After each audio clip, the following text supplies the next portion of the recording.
Well, hello and welcome to Web Conference Workshop Session number 1. Can e-learning be engaging? Before we get started, take a few moments to do the following. Silence your phone and place a do not disturb sign on your door. And remember, each time you join the session to run Audio Setup Wizard, when you log on, by clicking Audio Setup Wizard and selecting your Logitech headset or your brand of speaker and microphone. Then you want to edit your Blackboard Collaborate profile by right-clicking on your name, select Edit Profile, and you can add your image, your name, title, and company. And this is a great way for your classmates to get to know you. And then you want to lower your electronic hand when entering the room by clicking on the lower hand icon, which is the third icon above the list of participant names. Our next step is to do our quality check, and this is done to make sure I've set up Blackboard correctly. So what I would like for you to do is, if you see a red record in the upper right hand corner, looks like a target and it has record next to it, I want you to go to the check mark, the green check mark, and select yes. If you see a quality check at the top, I would like you also to click a green check, yes. And if you can hear me correctly, go ahead and click yes. Okay, before we go any further, this is my signal to remind you to let all of your worries go away and just to take a deep breath and relax. And I want to welcome you again to this class. Many of you are healthcare educators, and you're taking this class because you want to be a better educator and you want to learn how to prepare better online or e-learning for your fellow colleagues. So upon the completion of this session, all educators will be able to describe the community of inquiry, discuss how the community of inquiry framework can support e-learning, and explain how to make connections from the community of inquiry to education occurring in our healthcare setting. I think the community of inquiry is pretty familiar to you, even though you didn't know the name of it. So we'll be discussing that a little bit further. You have done your reading before you came into class today. You have read chapters 1 through 6 in your textbook. And your textbook, just as a reminder, is E-Learning in the 21st Century by Garrison. So this is just going to be a review of the highlights of what you need to know to go forward.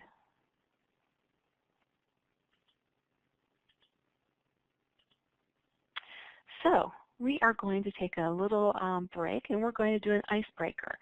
We're going to learn a little bit about each other and our own insights into exceptional and not so exceptional e-learning. So this is the activity. So what I want you to do is I want you to read both items 1 and 2. Number 1 is introduce yourselves to each other by providing your title and position in your organization and what you're hoping to learn in this web conference. And then number 2 is I want you to reflect on your previous experience as a student or an instructor with e-learning. What is the difference between an exceptional and a not so exceptional experience?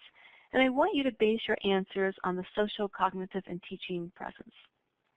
So what you're going to do is you're going to think about these, and then you're going to post your responses in the discussion board, and you're going to title it in the subject line, Web Conference Session Number 1. I also want you to respond to 2 other students' reflections, so just choose any 2. And if you see some people who don't have anybody responding, go ahead and respond to those individuals. I will be coming and looking through the discussion board over the next week and making my additional comments too. So go ahead and pause the recording and go ahead and head towards that.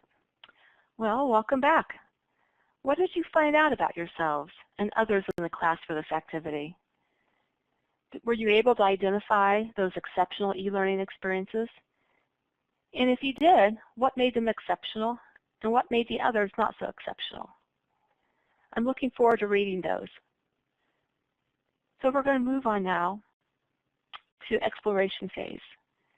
What we're going to do here is we're going to gain a fuller and deeper understanding of the community of inquiry and its effects on, or how it drives e-learning, effective e-learning. We're going to take a look again at the community of inquiry framework, and I'm going to go ahead and show you the video that I have. It's only 2 minutes.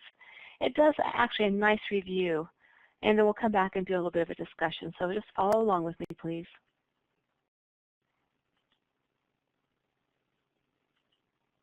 And before I move on any further, I just want to do another quick review. For the community of inquiry framework to work with e-learning, we have to recognize the facilitator or the teacher's significance in this process. The teacher actually drives the success of the e-learning in that she sets the design, facilitates in the direction of all these processes to come together and work well for the student. So that teaching presence is still very important. We also need to have social presence, and that is very difficult to have in an online learning environment, but it can be achieved. You can do things by doing icebreakers like we did originally. Even though it's virtual, people can connect with others through email, through blogs, and we can even have like a social network, for example, like Facebook, for people to get together and chat about class. So you can build that social presence in the class. The last one is cognitive presence. And this is the extent to which the participants in a particular configuration of a community of inquiry or learning are able to construct meaning through sustained communication. It is the extent to which learners are able to construct and confirm meaning through sustained reflection and discourse. So this is the way that we get them to interact with others and to discuss what they're learning. And that's important too, and it can be done through e-learning. You do it through mostly written, but it can be verbal recordings too, going into a chat room and talking a specific period of time, even though it is e-learning. So all of these can be achieved, but it does take direction and planning through the teacher or facilitator. So the integration. So what's this big idea? The big idea for us is that we're going to use this framework to allow us to embrace e-learning and to better utilize technology in planning our e-learning. So we're able to engage those learners and help them to provide a deeper understanding. And for us in the healthcare environment, this is really significant because we have taught very boring online ways by placing PowerPoints onto our learning management system, having our employees sit through them by clicking through the next slide till they get to the end and doing a quiz and they've done. But have they really learned by clicking really quickly? In most cases not, because we go back and ask people about what they reviewed maybe a couple weeks ago, they don't remember the content. So this way, by looking at different ways to provide interactive e-learning, we're hoping to provide a deeper and fuller understanding of the material in order to create change in our organization, a culture change that we embrace learning. So I think this will come to light as we continue on with the next couple of sessions. So this next activity, I would like for you to identify how you can incorporate technology into current or future e-learning. Continue posting your thoughts as a thread onto your original post called Web Conference Session 1. So go ahead, please, and pause the recording. Okay, welcome back. I hope you have some great ideas. I cannot wait to read them because we're always looking for different and new ideas on ways to present information. And you out in the field, come across things all the time, ways to do things from conferences that you attend or just from things that work with you. So I'm really eager to look at those. And I would encourage your colleagues also to go to the different discussion boards and look and review what your colleagues have written. Our next slide is we're going to talk about the resolution phase. So what I would like to say is that both e-learning, the asynchronous and the face-to-face asynchronous learning, both can use a community of inquiry framework for engaging and motivating students to learn. E-learning is being done in many ways that provide for more powerful learning for the student. An example is using e-learning for e-learning and simulation to help staff become more confident and confident in their skills in responding to a patient who's declining. So we're now able to use e-learning with built-in simulation. For example, you have a slide with a patient, picture of a patient, you know they're declining, O2 is dropping, it's written in, blood pressure is dropping, heart rate's dropping. So what do? So then, beside, in that same slide, we have pictures of drugs, the amounts, how to give them. Maybe you need to do compressions, so it shows hands doing compressions. And you can use those tools and then drag them onto the patient in a simulated code. So that's a way that we can use online or e-learning in a more effective and interactive way with our staff. Can you create this type of education? I think you can. We just need to provide you with those skills. So it will be a fun journey that we're on as we gain more insight in how to do this.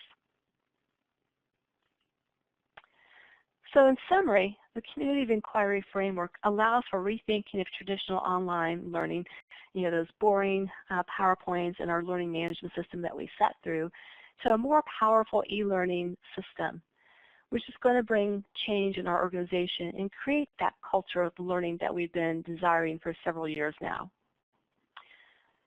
What I would like to do now is just to have you check your understanding of some basic ideas that we've gone through by going to this Quizlet link, and you can just test yourself. It'll take just a moment, so pause if you don't mind, and then come back. Okay, thank you.